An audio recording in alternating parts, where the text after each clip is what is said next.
International market میں crude oil کا rate بڑھ گیا ہے، اس کا تو اثر آپ کی زندگی پہ ہوتا ہے، پڑوسی کا بچہ بگڑ رہا ہے اس کا اثر نہیں ہوتا؟ میں کیا کر رہا ہوں آپ کی خدمت میں، اس کا اثر نہیں پڑتا آپ پر کہ پڑوس کا بچہ ہے، بھائی ہمارا بچہ بھی اسی متاثر ہوگا، کل کو اس پر ہمارا اثر پڑے گا۔ کیوں نہیں سمجھ لیتے اس طرح سے کہ اگر پڑوس کا مکان جل رہا ہے تو اگلا نمبر ہمارا بھی آ سکتا ہے، اگلا نمبر ہمارا بھی آ سکتا ہے، کیوں نہیں سوچ سکتے اس طرح سے؟ لہذا یہ تصور غلط ہے۔ جو کچھ بھی جہاں کہیں ہوتا ہے آج کے اس ہائی ٹیک دور میں اور زیادہ نزدیک سے اس کو محسوس کیا جا سکتا ہے کہ اس کا کہیں نہ کہیں امپیکٹ ہمارے اوپر پڑتا ہے۔ آپ کا تعلق ہے اس سے، آپ اسے چھڑا نہیں سکتے اپنے آپ۔ ہم سے کیا مطلب ہے، ہم سے کیا لینا دینا؟ نہیں، ایسے نہیں کام چلنے والا ہے۔ ہم سے کیا لینا دینا ہے؟ یہ زمانہ چلا گیا، سب کا سب سے لینا دینا ہے۔ آپ کو ان سے لینا دینا نہ ہو، مگر انہیں آپ سے بہت لینا دینا ہے جو دنیا میں گڑبڑی پھیلا رہے ہیں۔ صلوات محمد علی محمد۔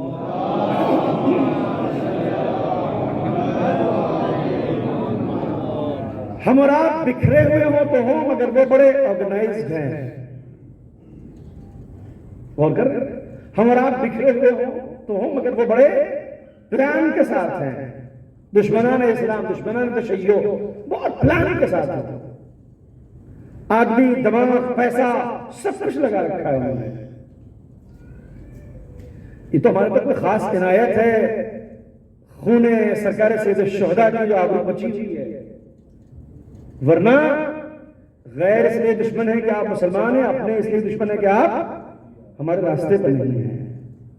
دو طرفہ حملوں میں ہے، ایسے میں اپنی پہچان کے ساتھ وجود بچائے رکھنا چیلنج ہے۔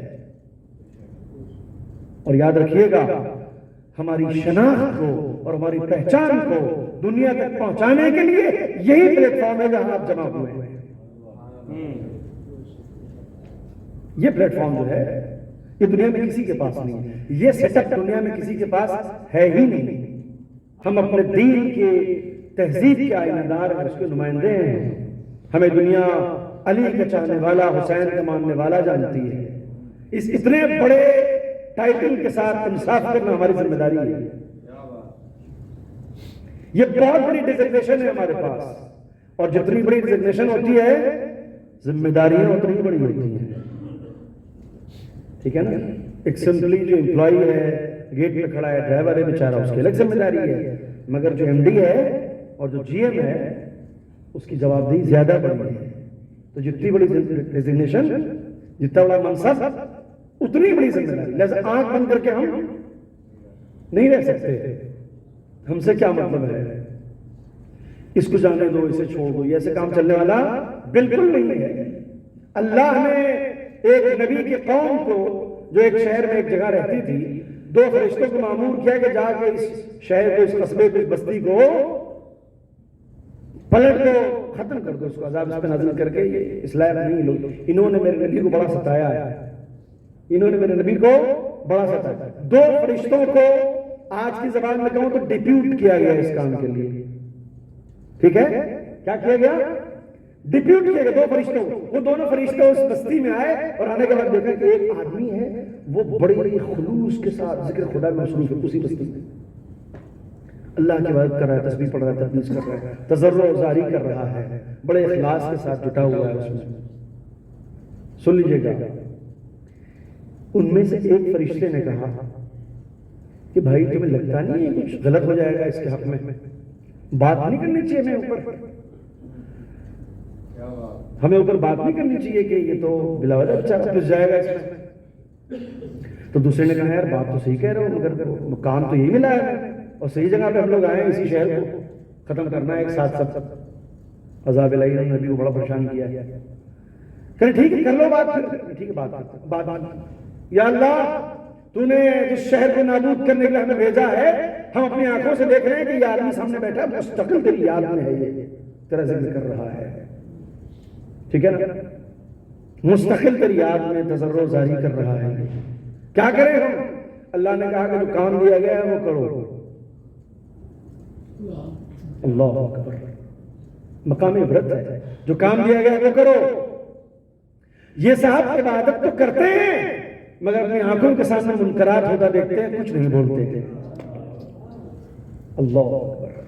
سمجھنے میں کیا عرض کر رہا ہوں؟ یہ صاحب عبادت تو کرتے ہیں مگر اپنی آنکھوں کے سامنے حرام کاریاں ہوتا دیکھتے ہیں. رسول کو ستایا جا رہا ہے، میرے نبی کو ستایا جا رہا ہے، ظلم کیا جا رہا ہے، ان کی آبرو اچھالی جا رہی ہے، مگر ان کی زبان سے ایک لفظ نہیں. ان کے چہرے کو میں نے بدلتا نہیں دیکھا. یہ فکرہ ہے، یہ جملہ نوٹ میں لکھا ہوا ہے. اے میرے فرشتے، میں نے منکرات کے مقابلے میں اس آدمی کے چہرے پہ کوئی ریئیکشن تک نہیں دیکھا آج تک. کس کے چہرے سے لگا کسی برا لگ رہا ہوگا ایسا کیوں ہو رہا ہے. ایسا عابد نہیں چاہیے مجھے. پلٹ دو اس شخص کو. اللہ اکبر. کیا خطا تھی اس آدمی کی؟ عابد نہیں تو تسبیح پڑھ رہا ہے، اللہ کی عبادت کر رہا ہے. غلطی سے صرف یہ ہوئی کہ اس کے آنکھوں کے سامنے جو محرمات ہو رہے ہیں، جو منکرات ہو رہے ہیں، وقت نبی کو ستایا جا رہا ہے، اس کے چہرے پر اللہ کے اکارڈنگ کوئی ریئیکشن تک آج تک دیکھا نہیں گیا. کبھی اس کو برا ہی نہیں لگا. یہ اپنا نارمل ہے، کہہ رہا کہ میں تو یاد خدا میں بس مجھے کوئی مطلب نہیں ہے. ایسے لوگوں کو پسند نہیں کیا گیا. یاد رکھیے گا، ایسے لوگوں کو بالکل پسند نہیں کیا گیا. یہ عبرت کا مقام ہے ہمارے لیے.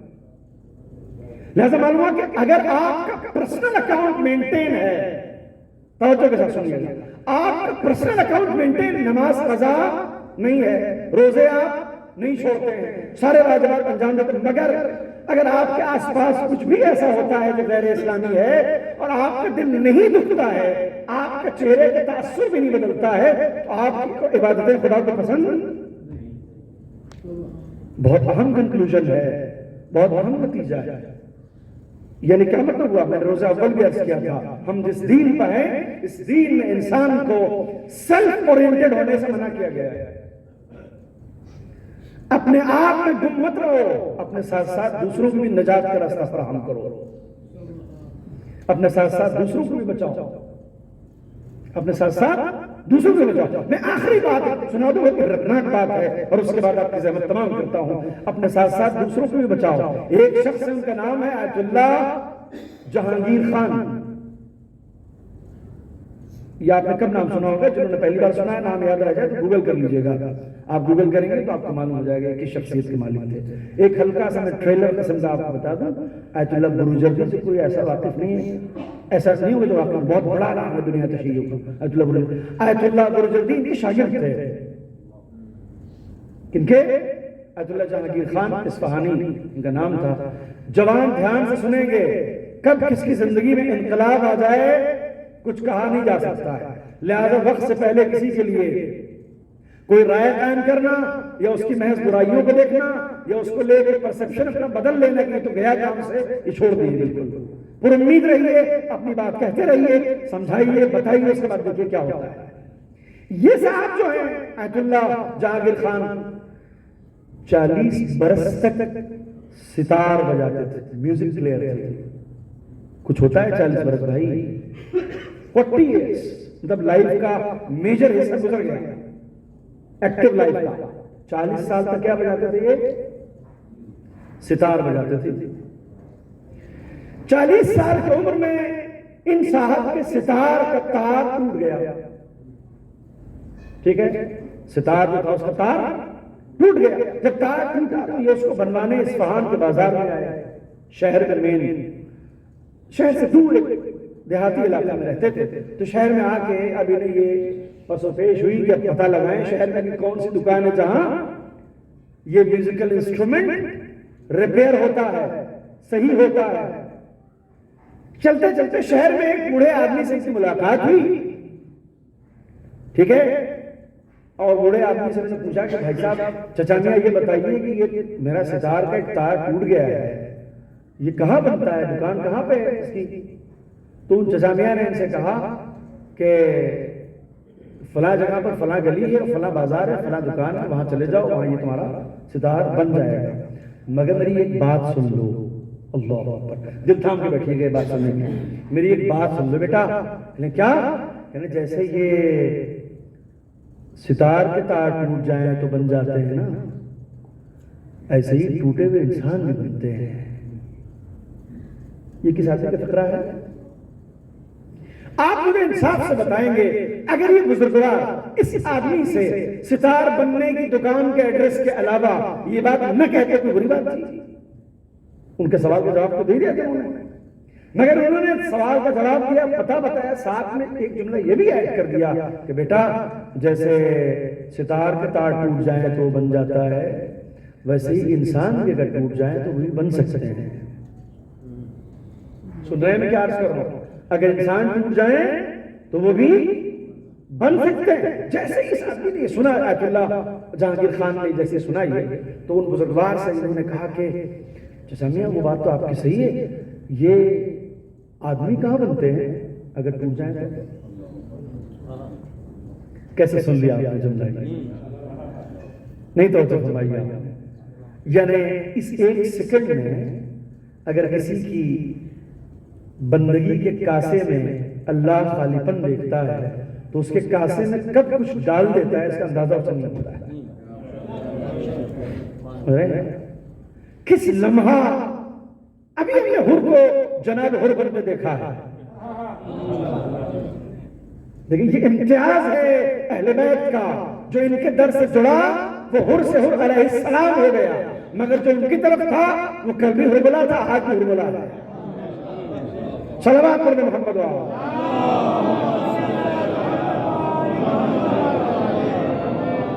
کس لمحہ توفیق ہو جائے، کب آدمی کے اندر ریولیوشن آ جائے، انقلاب آ جائے، کچھ کہا نہیں جا سکتا ہے۔ انہوں نے کہا کہ چچا میاں یہ آدمی کہاں بنتے ہیں اگر ٹوٹ جائے اندر سے تو؟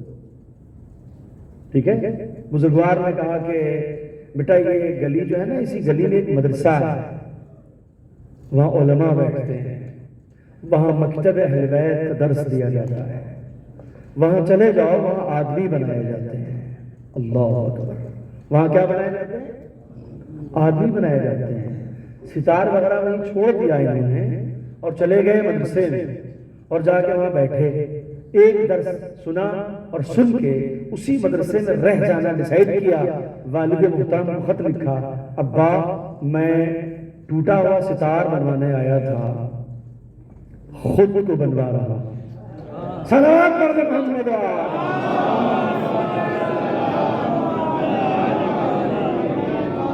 تو میری فکر نہ کیجئے گا، میں خود کو سنوارنے نکلا ہوں، مجھے اپنا راستہ مل گیا ہے، اب تک گم تھا، مجھے اب تک راستہ ہی نہیں ملا تھا۔ مجھے ایک ایسی جگہ مل گئی ہے یہاں کہ میں اپنا ستار بنانا بھول کے خود کو بنانے پہ تلا ہوں۔ 40 برس کے بعد اس لمحاتی توفیق کے نتیجے میں علمی زندگی کی شروعات کرنے والا اتنا بڑا آیت اللہ بنا کہ آیت اللہ بروجردی ان کے شاگرد، آیت اللہ بہجت کا نام کس نے نہیں سنا ہے؟ عارف انسان، جوان ضرور واقف ہوں گے ان کے نام سے۔ قم میں جب وہ گھر سے نکلتے تھے مسجد کے لیے تو لوگ یہ قم وہ جگہ ہے جہاں 300 سے زائد آیت اعظام، آیت اللہ کتنے؟ 300 سے زیادہ مرجع پوٹینشیلز قم میں موجود ہیں۔ اس سے زیادہ واضح انداز نہیں کر سکتا ہوں میں۔ مرجع پوٹینشیلز یعنی 300 سے زیادہ لوگ ایسے ہیں جو اپنا آپ کو مرجع تقلید جس وقت جب چاہے ڈکلیئر کر دیں۔ آیت اللہ صاحب عملیہ ہیں، ٹھیک ہے، ان میں آیت اللہ بہجت کی عظمت یہ تھی، آیت اللہ بہجت کی عظمت یہ تھی، جب وہ نکلتے تھے تو لوگ ان کی قبا چومتے تھے۔ یہ شرف شاید ہی کسی مرجع کو ملا ہو، ابا ان کی آنکھوں سے لگاتے تھے۔ اتنا تقدس تھا ان کا، اتنا ان کا تقدس تھا، اتنا ان کا احترام تھا، جو عارف انسان تھا۔ وہ یہ فرماتے ہیں کہ یہ جو آیت اللہ جہانگیر خان اصفہانی ہے، یہ اتنے عظیم انسان ہیں، اتنے عظیم، آج ان کی قبر ہے اصفہان میں، لوگ وہاں پر سب جاتے ہیں اور صرف شیعہ نہیں جاتے ہیں، اصفہان میں جو زرتشت اور کرسچنز ہیں وہ بھی ان کے مزار پہ آتے ہیں، دعا مانگتے ہیں، اور ان سب کا ماننا یہ ہے کہ ان کی قبر پہ آنے کے بعد جب دعا مانگتے ہیں وہ دعا پوری ہوتی ہے۔ آپ دیکھیں انسان کا جب قد بلند ہوتا ہے تو مرنے کے بعد اس کے ساتھ چھوٹا نہیں ہو پاتا ہے۔ اللہ جب کسی کو عزت دیتا ہے، اعتبار بخشتا ہے، تو کتنا اعتبار بخشتا ہے۔ بس ہو گئے انتقال، قبر میں لوگ جاتے ہیں، لوگ دعائیں مانگتے ہیں ان کی قبر پہ، جیسے ہمارے یہاں آگرہ میں قاضی اللہ شوشتری کا مزار ہے، کتنے لوگ وہاں جاتے ہیں، ایک عالم دین ہے، ایک مرجع ہے، ایک فقیہ ہے، ٹھیک ہے، ان کی قبر پہ لوگ جاتے ہیں اسی طریقے سے۔ تو آپ کی خدمت عرض کروں کہ آیت اللہ بہجت کہتے ہیں کہ یہ جو ایت اللہ جہانگیر خان ہیں، ان کا عالم یہ تھا کہ ایک دفعہ ان کا مناظرہ ہوا کرسچنز کے ساتھ. کرسچنز اپنی بات رکھ رہے تھے، یہ اسلام کی اور شیعت کی بات رکھ رہے تھے. 1000 دلیل دے رہے تھے، ریفرنسز دے رہے تھے کتابوں کے، قرآن سے، ہولی بک سے، ہر طرح. مگر وہ کرسچنز ماننے کو تیار. یہ واقعہ کون بیان کر رہا ہے؟ ایت اللہ بہجت. اگر کوئی معمولی انسان بیان کرتا تو خدا کی قسم میں سب سے پہلا آدمی ہوتا کہ اس واقعے کو ممبر سے نہ پڑھتا، چونکہ اس واقعے کو ہضم کرنا ذرا مشکل ہے. ابھی آپ لاسٹ میں سنیں گے.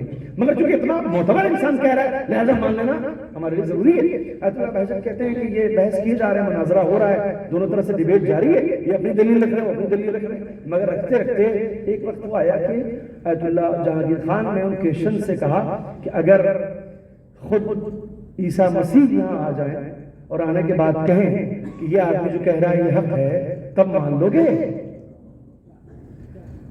کلیجے کا ہاتھ رکھ کے سنیے گا جو میں کہنے جا رہا ہوں.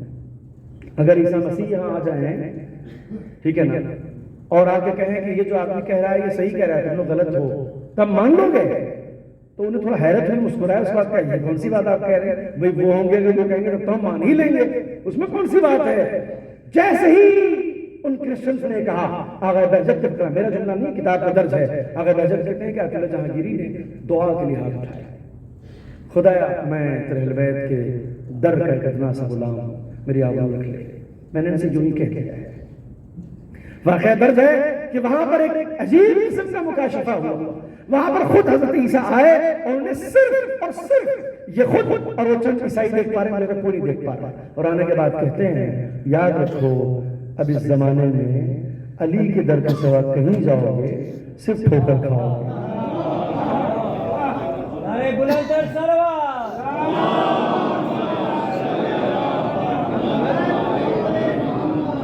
یہ جہانگیر خان جو کہہ رہے ہیں یہی حق ہے، اسے مان لو، ورنہ میں بھی تم سے راضی ہونے والا نہیں. اللہ اکبر. ایسی عظیم شخصیت ہے. اللہ کیسے کیسی عزتیں دیتا ہے جب انسان خدا کی راہ میں نکل پڑتا ہے. توفیقات کی کوئی عمر نہیں ہوتی ہے. کب کس عمر میں کس کا ایمانی شعور کتنا بالغ ہو یہ کربلا میں ہمیں نظر آتا ہے. کس عمر میں کس کا ایمانی شعور کتنا بالغ ہو یہ ہمیں کربلا میں نظر آتا ہے. 13 سال کے بچے میں اتنی سمجھ ہو کہ وہ شوق شہادت پر چچا سے بات کرے، موت کو شہد سے زیادہ شیریں بتائے. خدا کی قسم یہ مثالیں کہاں سے آتی ہیں؟ بہت پڑھے لکھے لوگ اس طرح نہیں سوچ سکتے. 13 برس کے سن میں اگر کوئی بول رہا ہے اس کا مطلب کسی خاص خانوادے کی تربیت کا اثر ہے جو بچہ ایسے بول رہا ہے. ہاں سوگواروں، آج جس یتیم حسن کی ہم سوگ منانے جمع ہوئے ہیں، ان کی زندگی کا خاصہ یہ ہے کہ 3 برس کے بعد جناب قاسم نے پوری زندگی اپنے چچا کے ساتھ گزاری ہے. یعنی 10 سال کی تربیت امام حسین کی ہے. ہمیشہ اپنے چچا کے شانہ بشانہ ہے، اپنے چچا کے ساتھ، ہر لمحہ اپنے چچا کے ساتھ. 3 برس کی عمر تھی جب والد کا انتقال ہو گیا اور اس کے بعد اپنے چچا کے ساتھ. محضر نامہ شہادت بیان ہو رہا ہے. اللہ اکبر. محضر نامہ شہادت بیان ہو رہا ہے. کون کون شہید ہوگا؟ جب اپنا نام سنا چہرہ کھل گیا، خوش ہو گئے جناب قاسم اپنا نام سنتے ہی. چچا نے پوچھا بیٹا موت کیسی تمہارے نزدیک؟ فرمایا چچا موت میں نزدیک شہد سے زیادہ شیریں ہے. اللہ اکبر. مگر جب اسی محضر نامے میں اپنے بھیا علی اصغر کا نام سنا تڑپ گئے قاسم. اللہ اکبر. تڑپ گئے جناب قاسم. فرمایا چچا جان میرا 6 مہینے کا بھیا وہ تو ابھی جھولے میں ہے، وہ کیسے شہید کر دیا جائے گا؟ اے چچا جان میرا بھیا کیسے مار دیا جائے گا؟ اے چچا جان میرے بھیا کی کیسے شہادت ہو جائے گی؟ کیا اشقیاء خیمے میں گھسائیں گے؟ کیا اشقیاء خیمے میں چلے آئیں گے؟ آواز نہیں بیٹا، یہ اشقیاء خیمے میں نہیں آئیں گے. میں اپنے بچے کو سوال آگ کے لے کے جاؤں گا اور اس کے بعد ان کی شہادت واقع ہوگی. ہاں سوگواروں، عاشور کا دن ہے، موت کا بازار گرم ہوتا ہے. جناب قاسم ہیں جو امام کے پاس آتے ہیں، چچا جان مجھے بھی جنگ کے میدان میں جانے کی اجازت دیجیے. اے عزیزوں روایت کا فقرہ ہے، روایت کا فقرہ ہے. جاتے وقت امام کسی بھی بنی ہاشم کی زبان سے گلے لگ کے گریہ نہیں کیا ہے امام نے، مگر جب بھائی کی نشانی کو دیکھا گلے سے لگا لیا اور بہت دیر روتے رہے، بہت دیر روتے رہے، یہاں تک کہ مختم میں لکھا ہے دونوں کا غش طاری ہو گیا، دونوں کا غش طاری ہو گیا، اتنا روئے۔ اے سوگوارو، حسین اکبر کو رخصت کرتے وقت تحمل نہیں کر رہے ہیں، گلے سے لگا کے رو نہیں رہے ہیں، بہت دیر سوچا نہیں ہے آپ نے، ہاں سبھی کے پاس بھیجا ہے، ماں کے پاس بھیجا ہے، مگر جب بھتیجا سامنے آیا بہت دیر غور سے دیکھا اور پھر کلیجے سے لگا کے روتے رہے، آواز نہیں بیٹا جب کبھی بھیا کی زیارت کرنا چاہتا تھا تمہارے چہرے کو دیکھ لیتا تھا، اے بیٹا قاسم تم بھی جانا چاہتے ہو جاؤ مگر ابھی اجازت نہیں ہے۔ اے عزیزوں جیسے جناب قاسم خیمے میں گئے پلٹ کے پھر آئے، جب ماں نے تعویذ کی بات یاد دلائی تعویذ کھولا بازو پر سے اور اس کے بعد پیش کر دیا امام کی خدمت میں، چچا جان یہ تعویذ پڑھ لیجئے، یہ بابا نے تعویذ دیا تھا۔ اے سوگواروں کربلا میں یہ کوتنا حسین، کربلا کے میدان میں نرغے آدھا میں گرے حسین، جب بھائی کا نام سنا، بھائی کی تحریر کے بارے میں سنا، تحریر کو دیکھا، آنکھوں سے لگایا، بوسا دیا، اسے پڑھنا شروع کیا، اس پہ لکھا ہوا تھا اے بھیا حسین کربلا کے میدان میں ایک تنہا ہوگے، میں تمہارے پاس نہیں ہوں گا، قاسم کو میری طرف سے فدیے کی بار کو قبول کر لینا، میرا بیٹا تمہارے ساتھ رہے گا۔ اے سوگواروں امام نے جیسے ہی بھائی کی تحریر پڑھی اور قاسم سے متعلق یہ پڑھا فوراً اجازت دے دی، قاسم جنگ کے میدان میں گئے، جنگ کرتے جاتے ہیں، جیسے ہی جنگ شروع کی تاریخ کہتی ہے، ارزق شامی کہتا ہے ایک چھوٹے سے ننھے سے بچے کو میرے مقابلے بھیجا ہے، یہ میری توہین ہے، میری شجاعت کا ڈنکا بجتا ہے عرب میں، شام میں، سارے ملکوں میں، میرے لیے توہین کی بات ہے کہ 13 برس کے بچے سے لڑنے جاؤ، میں اپنے بیٹے کو بھیج دیتا ہوں، وہ اس کا کام تمام کر دے گا۔ ارزق شامی نے پہلے بیٹے کو بھیجا، جناب قاسم نے واصل جہنم کیا، دوسرے بیٹے کو بھیجا، جناب قاسم نے واصل جہنم کیا، 4 بیٹے تھے اس کے، چاروں بیٹے تھے واصل جہنم ہو گئے، ارزق شامی غصہ آ گیا۔ اے عزیزوں یقیناً عرب کا بہت بڑا پہلوان تھا، ارزق شامی اپنے 4 بیٹے کی تاب نہ لا کر کے اب یہ خود اٹھا کہ میں خود جاؤں گا، کون ہے 13 برس کا بچہ جس نے میرے 4 بچوں کو مار دیا؟ جیسے ارزق شامی کھڑا ہوا، اے عزیزوں فضا نے کیا دیکھا؟ حسین کے چہرے کا رنگ متغیر ہو رہا ہے، حسین کے چہرے کا رنگ بدل رہا ہے، آواز دی اے شہزادے آپ کے چہرے کا رنگ بھی بدل رہا ہے۔ وہ حسین کہتے ہیں اے اما فضا ارزق شامی عرب کے بہت مشہور پہلوان ہے، ارے میرا 13 برس کا بھتیجا وہ بہت بچہ ہے، یہ اس کے سامنے لڑنے کے لیے آیا ہے۔ یہ عزیزہ بھی امام کی گفتگو تمام نہ ہوئی تھی کہ جناب قاسم نے ارزق کے کام کو تمام کر دیا، اب وہی ہیلا دوبارہ شروع ہوا، ساری سمٹی ساری پھیلی ہوئی فوجیں سمٹ گئی، سب ایک ساتھ ٹوٹ پڑے، سب نے حملہ کیا، قاسم نے آواز دی یا ماں ادرکنی، اے چچا مدد کو آئیے۔ اے سوگواروں راوی کہتا ہے امام کسی کے جنازے پر اتنی تیزی سے دوڑ کے نہیں گئے جتنی تیزی سے دوڑ کے قاسم کے جنازے پر گئے، مگر جب پہنچے تو ادھر کے گھوڑے ادھر کے گھوڑے ادھر، قاسم کا لاشا پامال ہو چکا تھا، حسین میت پہ پہنچے، اے بیٹا قاسم گھوڑ کے سمو نے تمہارے بدن کو پاش پاش کر دیا، سیعلم الذین ظلموا ایام قلب من قلب مات الحسین۔